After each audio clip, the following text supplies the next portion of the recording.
Everyone, welcome back to my channel जिसका नाम है स्नेहा की एनालिसिस एंड रिव्यू। मैं हूँ स्नेहा जादव। एक और वीकेंड का वार, यस, बिग बॉस सीजन 18 का एक और वीकेंड का वार हुआ है। तो इस वीकेंड के वार में सलमान सर ने सारे मुद्दों पे बात किया है क्या? अगर किया भी है तो उतना ही इंटेंस से बातें किया है क्या जितना इंटेंस और दमदार होनी चाहिए थी?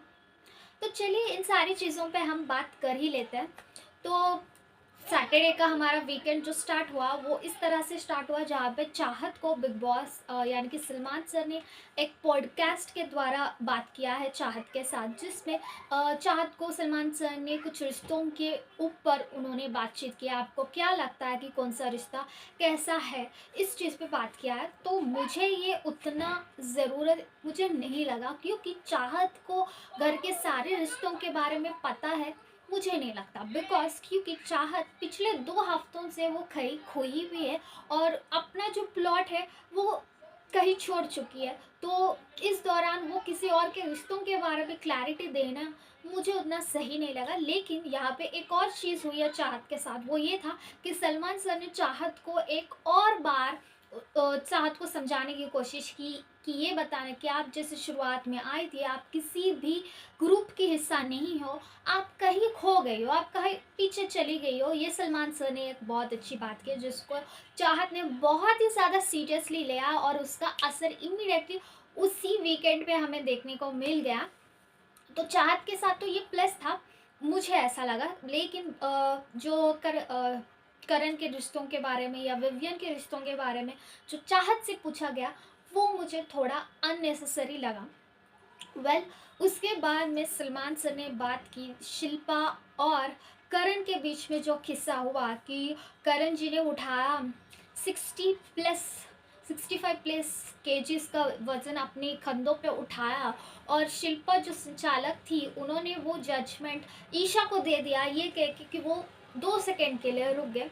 तो इस चीज़ पे जब सलमान सर ने बात किया था, तो इस पे सलमान सर ने करण से पहले पूछा था कि आप बहुत डाउन फील हो गए थे जब शिल्पा ने आपके साथ ये किया था, वो दिख रहा था, आप हर्ट हुए थे, जैसे सलमान सर ने ये बोला था। तो करण जी के आंखों में आंसू आ गए थे, he was almost about to cry ऐसे थे। तो वो थोड़े से भावुक हो गए थे, बट उन्होंने बोला यस कि मैं लेट डाउन फील करा था जब शिल्पा ने मेरे साथ ये किया, लेकिन उसको फेवरिज्म करना था ईशा को, वो उनकी फेवरेट थी तो उन्होंने कर दिया।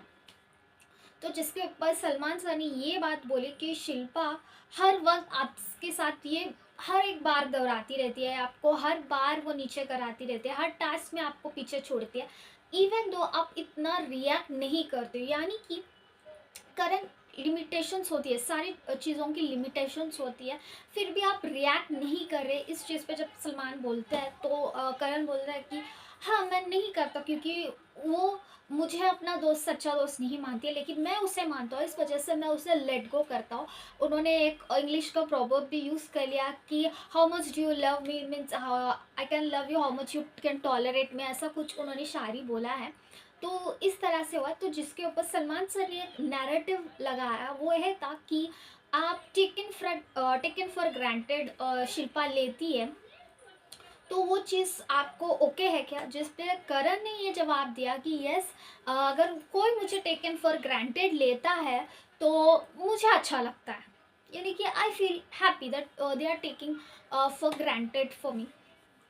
तो ये चीज़ आपको करण की सही लगी या गलत लगी? देखो, सलमान सर ने तो ये बोल दिया कि आप विक्टिम कार्ड प्ले कर रहे हो, जिसमें आप दोनों की एक ना रेस चल रही है कि देवता और देवी, यानी कि आप अच्छाई के रेस में लग चुके हैं, ऐसा सलमान सर का कहना है। तो बेसिकली मुझे करण का एक पार्ट हम देखेंगे तो यस, अगर शिल्पा उन्हें टेकन फॉर ग्रांटेड लेती है तो इस चीज़ से करण को महानता की फीलिंग आती है। तो मेरा एक छोटा सा सवाल है करण से कि चलो अब मान लेते कि आपने किसी को अपना दोस्त माना, तो वो आपको टेकन फॉर ग्रांटेड लेके फेवर यानी कि फ़ायदा अपनी तरफ कर रही है, तो इससे आप खुशी फील करते हो, महान फील करते हो, तो ओके फाइन, चलो आपको नहीं मिला लेकिन आपको दोस्त को मिला, ये समझ के अगर आप खुश फील करते हो तो वेल एंड गुड। लेकिन ये कौन सी महानता आप फील करते हो कि आपको टेकन फॉर ग्रांटेड लेके आपके दुश्मन को फेवर कर रही है, तो इसमें आप कौन सी महानता फील करते हो, ये मुझे समझ में नहीं आया। और इसी चीज़ के लिए आपको बोला जाता है कि रिएक्ट इन चीज़ों पे कीजिए। तो हम ये भी बोल सकते, और एक चीज़ भी हम बोल सकते हैं यहाँ पे कि करण विक्टिम कार्ड प्ले कर रहा है। तो करण अगर यहाँ पे विक्टिम कार्ड प्ले कर रहे हैं तो शिल्पा जी को ये चीज़ ध्यान देनी चाहिए, और शिल्पा जी को एक्चुअल में अब इस हफ्ते उनको अपनी गेम बदलनी, इस हफ्ते क्या अब से उनको अपनी गेयर जो दूसरे नंबर पे अभी डालना होगा कि जिस तरह से वो इस्तेमाल कर रही है करण को, और वो विवियन के फेवर में या विवियन के टीम के फेवर में अपने जो चीज़ें देती जा रही है, उससे शिल्पा कंप्लीटली रॉन्ग दिख रही है बाहर। ये घर में आए सो हर एक गेस्ट बोल रहा है, और इवन कल के एपिसोड में सलमान सर ने भी बोल दिया कि शिल्पा के बारे में, जो हाँ वो उतने इंटेंस से नहीं आया जिसमें सलमान सर ने हंसी हंसी मजाक करते हुए उन्होंने बोल दिया, तो शिल्पा ने इसको सीरियसली नहीं लिया, वो हंस रही थी। बट एक्चुअली शिल्पा जी को यहाँ पे ये सोचना बहुत ज़रूरी है कि हर एक इंसान जो आ रहा है घर के अंदर, वो हर एक इंसान से सॉरी करण को ये बोल रहे हैं कि you have to speak out, आपको बोलना चाहिए जहाँ पे आपको गलत लगा, Shilpa doing you are wrong Shilpa, ये आपको बोलना चाहिए, ऐसा करण को समझा रहे हैं। तो Shilpa is looking only up to Karan कि करण को समझा रहे, लेकिन शिल्पा यहाँ पे आपको समझना चाहिए कि हर एक इंसान मुझे बोलने के लिए बोल के जा रहा है करण को, यानी कि मैं बहुत गलत दिख रही हूँ बाहर, ये एक्चुअली में शिल्पा को सोचनी चाहिए और अब उसको अपनी गेम बदलनी चाहिए, मुझे ऐसा लगता है। इसके बाद में घर में आई एक गेस्ट यानी कि अदिति आई थी, जो अपनी नया शो अपोलिना को प्रमोट करनी, और उन्होंने एक टास्क रखा कि शेम ऑन यू क्राउन, आप आपको किसको कैसा लगता है कि शेम ऑन यू बोलना है उनके हरकतों पे, तो आप उन्हें ये टास्क लगा सकते हो, जिसमें बेसिकली मुझे ये टास्क का सबसे एप्ट किसको मुझे देना लगा, वो इडिन को था कि शेम ऑन यू इडिन, ऐसा मुझे बोलना था, क्योंकि उन्होंने ये किताब जो है वो करण को दिया ये कहते हुए कि करण ने शिल्पा जी को कुछ बोला नहीं है, ना उनके सामने ना उनके पीछे, कि उन्होंने उनके साथ गलत किया, यानी कि जो रेस में से टाइम गॉड के रेस में से शिल्पा जी ने करण को निकाल दिया, इस चीज़ पे करण को बोलना चाहिए थे शिल्पा को, उन्होंने नहीं बोला, इस वजह से I give it him shame on you Karan, ऐसा उन्होंने दिया है। बट बेसिकली इडंट शेम ऑन यू, क्योंकि आपने उसके पहले ही दिन रात में आपने विवियन से यह बात बोली थी कि करण की कोई रीढ़ की हड्डी ही नहीं है, वो किसी से झगड़ता नहीं है, आज श्रेया से झगड़ रहा है और आपसे तो वो बिल्कुल भी झगड़ नहीं सकता, वो रीढ़ की हड्डी नहीं है उसमें, आपने ऐसी बोला था उसके बारे में। और दूसरे ही दिन जब बिग बॉस ने आपको और उनका जोड़ी बनाया तो उनके रीढ़ की हड्डी पे आप बैठ के 4 घंटे से ज़्यादा आप बैठी थी, जिसमें करण का कोई फायदा ही नहीं था, क्योंकि ना टाइम गॉड करण बनते, वन थिंग, सेकेंड थिंग आपने स्वयं उनको बोला था कि आप कोई फेवर उनको नहीं करेंगे, तो करण को ये करने की ज़रूरत भी नहीं थी, but even though as a task performer Karan ने वो किया है। दूसरी चीज़ आप बोल रहे थे कि करण को शिल्पा जी से बोलना चाहिए था कि आपने मेरे को रेस में से क्यों निकाल, अरे शिल्पा जी को करण क्यों बोलेगा जब उनका कोई फायदा नहीं, ना टाइम गॉड करण बनता है ना कोई फेवर टाइम गॉड कौन बनता, तो वो फेवर उनको मिलता, तो शिल्पा जी से वो बेफिजूल में क्यों अपना रिश्ता बिगाड़ेंगे, इससे फायदा जो होने वाला था वो आपको था, क्योंकि आप टाइम गॉड बनने वाले थे, तो सबसे ज़्यादा रिएक्ट जो है ना वो आपको करना था शिल्पा जी के ऊपर, कि आप करण के बारे में सोचो, आप मुझे अन्याय कर रहे हो, यानी कि आप मुझे टाइम गॉड नहीं बना रहे हो, इस चीज़ पे एक्चुअल में आपको झगड़ा करना था, ना ही करण को। करण कुछ नहीं बोलता, ये सबको पता है, सब लोग बोलते हो ना आप वो कि वो बोलता नहीं है, तो उसने नहीं बोला क्योंकि उसका कोई फ़ायदा नहीं है, फिर भी उसने वो टास्क किया, क्योंकि as a task performer Bigg Boss ने उन्हें बोला था, इस वजह से उन्होंने टास्क परफॉर्म किया, जबकि आपसे उनको कोई ही फर्क नहीं पड़ता। तो shame on you before telling Karan कि उन्होंने कुछ बात नहीं की, तो आपको शेम होनी चाहिए कि आपने स्वयं के लिए भी बात नहीं की, और जो आपका कुछ नहीं लगता, जिसको आप कुछ घंटे पहले आपने रीढ़ की हड्डी नहीं बोली, उसके रीढ़ की हड्डी पे बैठ के आप इतने घंटे ट्रैवल किए, you don't even have a courtesy about it, so shame on you. Fine. तो इस तरह का सैटरडे का वीकेंड का वार तो हो गया।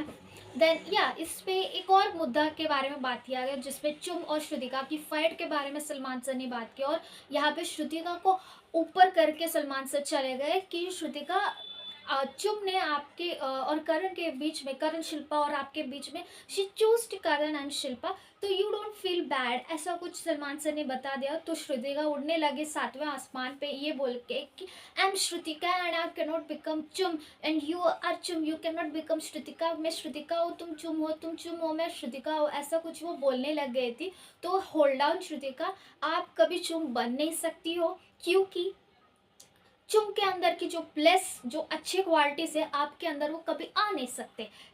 फर्स्ट थिंग, इसलिए कि ये मैं क्यों बोल रही हूँ, वो इसलिए क्योंकि आप जब चुम से झगड़ा करके दूसरे ग्रुप में जो चले गए और वहाँ पे आप जो कुसुर पुसुर कर रही थी, वो हर दिन हर वक्त यही था कि कैसे चुम गलत है, किस तरह से चुम गलत है। लेकिन कंपेयर टू चुम, चुम ने एक बार भी आपकी बुराई ना आपके पीछे की ना आपके सामने, तो वो करती नहीं, तो आपके पीछे भी चुमने ये बात नहीं की, बल्कि वो तो गिन रहे थे कि आज तीसरा दिन है, आज चौथा दिन है, आज पांचवा दिन है कि वो मुझसे बात नहीं करे। वेयर कंपेयर टू आप हर कोने में जाके चुम की बुराई कर रही थी, एंड आप ये एक्सपेक्ट कर रहे हो कि मैं श्रुतिका हूँ और आप चुम कभी नहीं बन सकती हो, तो चुम को आपको बनने की कोई ज़रूरत नहीं है, आपकी तरह बनने की। एंड मुझे ये चीज़ देखने के बाद तो और ज़्यादा मुझे बुरा लग रहा है कि वो अर्जुन के बारे, यानी कि श्रुतिका के हस्बैंड के बारे में, यानी कि वो किस तरह से उनको ट्रीट करती होंगी कि अगर वो उनके फेवर में कुछ बात नहीं करे तो गॉड हेल्प अर्जुन, ऐसे ही बोलूँगी मैं। तो इस तरह से हुआ है वीकेंड का वार, जिसके ऊपर दूसरा हमें संडे के एपिसोड में देखने को मिला, जिसमें रफ्तार और राफ्तार एक का ऐसा कोई आए थे घर के अंदर, जिसमें कुछ शायरी डिबेट हुई थी। करण वर्सेस रजत का एक डिबेट हुआ था, विवियन वर्सेस चाहत का एक डिबेट हुआ था, दिग्विजय और ईशा का एक डिबेट हुआ था, और उसके बाद में उन्होंने चुम और श्रुतिका को मिला के वो चले गए। तो बेसिकली मुझे वो पार्ट बहुत ही ज़्यादा बोरिंग लगा, उतना एंटरटेनिंग तो मुझे लगा नहीं। और उसके बाद में एक और टास्क हुआ जो था साइड किक बिटवीन अविनाश और दिग्विजय के बीच में था कि कौन किसका साइड किक है, यानी कि दिग्विजय करण के साइड किक है या फिर अविनाश विवियन के साइड किक है। तो इस दौरान सभी लोगों ने दिग्विजय को साइड किक बोल दिया है कि आप साइड किक हो करण के।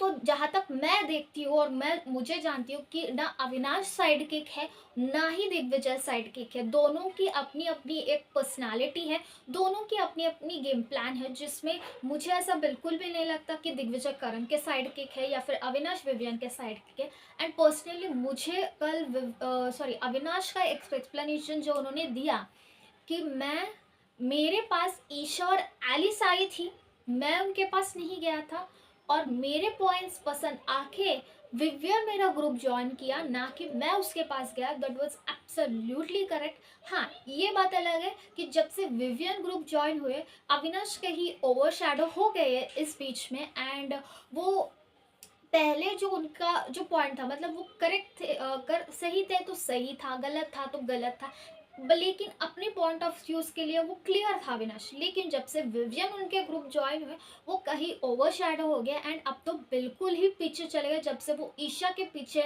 लग गए। अगर ये ट्रैक है तो मैं तो ये बोलूँगी कि अविनाश को आपको ये ट्रैक अभी फ़िलहाल तो रोक देना चाहिए, क्योंकि this is not working on you.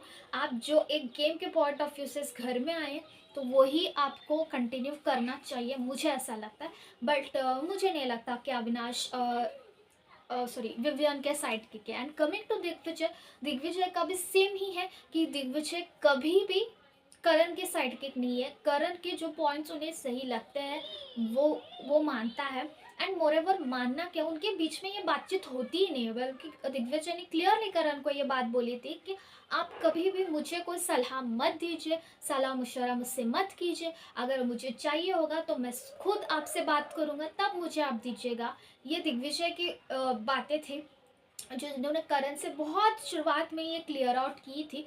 तो आई डोंट फील कि दिग्विजय करण के साइड किक है, तो दोनों ही साइड किक नहीं। लेकिन ये जो टास्क रखा गया है ये बेसिकली मुझे ऐसा लगा कि दिग्विजय को डिफेम करने का, क्योंकि सब लोगों को पता है कि वो लोग दिग्विजय को ही डालेंगे, तो आई फेल्ट कहीं ना कहीं कि वो दिग्विजय को डिफेम करने का था। एंड ऐसा ही लग रहा है क्योंकि जो डिबेट हुआ था ईशा और दिग्विजय में, जिसमें सिर्फ ईशा के ही हमें शायरी दिखाई दिए, दिग्विजय का हमें दिखाया नहीं गया। तो I feel, but I truly feel that Digvijay keep going. Yes, makers आपको पीछा खींचने चाहते हैं, but do whatever you think. लेकिन द बेस्ट पार्ट मुझे ये पूरे एपिसोड में वो ये लगी थी कि ऑडियंस के सवाल आए थे, वीडियो विचार के सवाल आए थे, जिसमें एक लड़की ने, आई थिंक डॉक्टर हैप्पी है वो, जिन्होंने ईशा को सवाल किया था कि आप बैक बिचिंग करती है, आप करण के बारे में बहुत पीछे बहुत कुछ बोला है, और करण की चीज़ें अपने ट्विस्ट करके रजत और अविनाश के सामने रखा है, और करण को ये भी बोला गया है कि आप बहुत अच्छा खेल रहे हो। उस वक्त करण फिर से एक बार थोड़ा सा भावुक हो गए। तो even I felt yes that was very much needed to Karan. लेकिन उसका जवाब जो है ईशा का, हमें मेकर्स ने उसको एडिट कर दिया, वो हमें सुना ही नहीं दिया, और सलमान सर ने वहाँ पे टॉपिक भी चेंज कर दिया। तो ये बुरा लगा कि ईशा का जवाब हमें सुनना था, और जो ट्विस्ट एंड टर्न करके वो रजत और अविनाश के सामने उसने रखा, और जिसपे ये लोग मान ले और करण को बुरा बोल दिया, तो इसका जवाब मैं चाहती थी बट वो हुआ नहीं।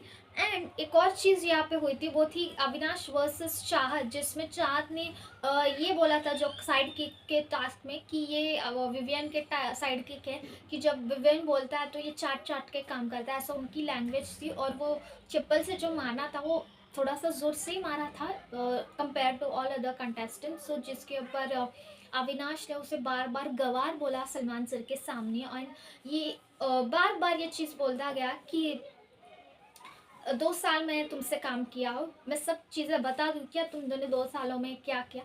इस तरह की से वार्निंग जो है वो दे रहा था चाहत को सलमान सर के सामने, जिस पे सलमान सर रिएक्ट हुए और बोले आपने गवार, ये कैसा लैंग्वेज है, जिस पे अविनाश ने बोला कि ये पढ़ाई लिखाई वाले लोग नहीं करते हैं ऐसी हरकतें, तो उसने एक लिमिट क्रॉस किया है। तो सलमान सर ने बोला आपने भी बहुत सारे लिमिट क्रॉस किया है इस घर में, so next time don't use the word गवार। इससे इंसान बदतमीज इस्तेमाल कर लो, लेकिन इस तरह से मत करो। आप दोनों के बीच में दिग्विजय को बहुत बहुत बार ये साइड किक का टैग मिला, लेकिन उसने उसको बहुत अच्छे से लिया, लेकिन आप नहीं ले पा रहे हो। यही एक गेम है, यही ये शो है। इस तरह से सलमान सर ने बोला है। एंड इवन चाहत को भी बोला है कि आप अपनी लैंग्वेज ठीक करिए। तो बेसिकली यहाँ पे अगर मैं गलत किसका है बोलूँ तो मुझे लगा, मुझे दोनों का गलत लगा। चाहत का भी गलत था कि अपने वर्ड्स को वो सही तरीके से रख सकती है, और अविनाश जो बार बार ये जो धमकी दे रहा है 2 साल में तुमने जो किया है मैं बता दूँ क्या सबको। तो Avinash let me tell you one thing, Chahat आपके पीछे कभी आपकी बुराई नहीं की। इनफैक्ट जब दिग्विजय ने पूछा था कि ये सेट पे भी ऐसे ही करता है क्या, तो उसने बोला था कि नहीं नहीं ये बहुत अच्छा लड़का है, बहुत प्रोफेशनल इंसान है। ये चाहत ने बोला था आपके बारे में, इंस्पायर्ड ऑफ आपके सारे झगड़े होने के बावजूद, झगड़े होते वक्त भी ये चीज़ बोला है। लेकिन आप ये बार बार ये बोले 2 साल में तूने क्या किया मैं बता दूँ। तो प्लीज़ आप यहाँ पे आपकी स्टैंडर्ड्स जो है वो दिख रही है, तो इससे आगे बढ़िए आप, मैं इतना ही बोलना चाहूँगी। तो उसके बाद में आए कृष्णा एंड सुदेश जी घर के अंदर, जो उन्होंने बहुत ज़्यादा मस्ती और एंटरटेनमेंट किया। लेकिन मुझे मस्ती और एंटरटेनमेंट से ज़्यादा मुझे ऐसा लगे कि ही चीज़ें उन्होंने बहुत ही ज़्यादा क्लियरली बोल दिया है, जिस पे करण के पीठ में जिस तरह से शिल्पा जी ने खज्जर भोगा उस पर भी। एंड वेरी इंटरेस्टिंग चीज़ ये था कि अगले हफ्ते श्रुतिका ही बाहर जा रही है, ऐसे सुदेश जी ने अनुमान लगा दिया कि आप मुझे बहुत पसंद हो, आप जैसे घर से निकलोगे आप मेरे घर पे खाना खाने आओगी। तो श्रुतिका ने बोला हाँ आऊँगी आऊँगी, और उसने बोला तो ठीक है, तो अगले हफ्ते में क्या बनाओ ऐसा पूछ लिया। तो यानी कि क्लियर कटली ये बता दिया कि Shrutika is going to come out. तो लेट्स सी कि श्रुतिका जाती है। वैसे उसका श्रुतिका का प्लॉट मुझे लगता है चला गया गेम से, वो कहीं बिखर गई है गेम के अंदर। शुरुआत में बहुत अच्छी थी, एंड फिर एक बार घर के अंदर नो एविक्शन हो गया। मतलब मुझे समझ नहीं आ रहा बिग बॉस को सारा क्या कंटेंट दे रही है, बग्गा जी क्या कंटेंट दे रहा है, ये मुझे समझ में ही नहीं आ रहा। बग्गा का सिर्फ एक ही कंटेंट होता है कि आओ भाई सब मुझे गले लगो, जैसे कि श्रुतिका रॉय वो गले लगाने चले गए हैं, सारा के साथ वो गले लगा के रखते हैं। कल इवन चुम और श्रुतिका गले लग रहे तो वो भाग से पीछे से आके उन्होंने गले लग लिया। मतलब उनका एक ही काम बन चुका है घर में कि बोलो करण को और गले लगाओ सबको। तो इस तरह का उनका एक पैटर्न बन चुका है।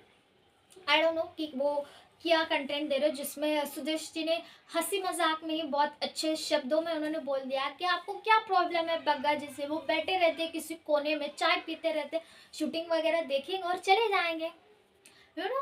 तो मतलब ये बेसिकली उनकी पर्सनालिटी ये ही है, ये बोल दिया है सुदेश जी ने। बट फिर भी बिग बॉस को उन्हें रखना है, क्योंकि वो दो शब्द वो कोने में बैठ के दो शब्द करण के ऊपर जो भेजते हैं ना, इसके लिए उनको रखना है। लेकिन उसके बाद में जो एक लाइन आती है करण के तरफ से, उसके बाद में वो बितर जाता है ना, वो देखना बहुत मज़ा आता है।